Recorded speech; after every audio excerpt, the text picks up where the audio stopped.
अस्सलाम वालेकुम नाज़रीन, मैं हूं मोहम्मद अब्दुल हकीम। 7H न्यूज़ में आपका इस्तकबाल है। एसआर नगर पुलिस ने लैपटॉप सरखा करने वाले एक चोर को गिरफ्तार करते हुए उसके कब्जे से 7 लाख का माल बरामद किया। पेश है इस मामले पे हमारे नुमाइंदे रहीम खादरी की ये रिपोर्ट।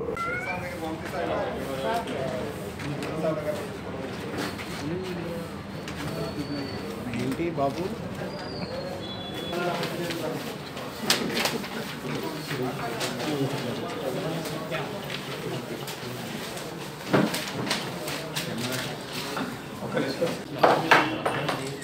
आज एक अफेंडर को पकड़ के उनके पोजीशन में 22 लैपटॉप और 7 केसेस का 10 लाख वर्थ रुपीस सीज करे। उनको आज अरेस्ट करके कोर्ट को भेजा।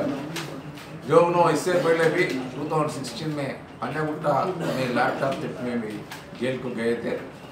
ये केस में उनका हमारे को जो क्लूज मिले सीन ऑफ ऑफेंस में, उनका व्हीकल का विजुअल्स मिले थे।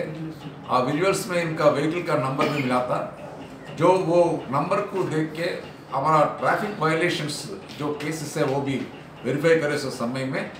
उसमें साइबराबाद एरिया, चिंतल एरिया में ट्रैफिक पुलिस को वायलेशंस में पकड़े थे।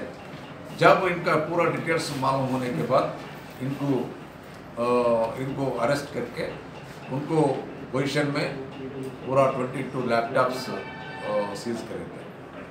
इनके ऊपर इससे पहले भी केस है जो उनका ऊपर पीडी एक्ट प्रपोजल्स भी भेजने का ये सोच। 7H न्यूज़ सबसे अलग और सबसे हटकर। देखते रहिए ताज़ा तरीन खबरें। पसंद आए तो लाइक कीजिए, शेयर कीजिए और सब्सक्राइब करना ना भूलें। 7H न्यूज़, आपकी आवाज़।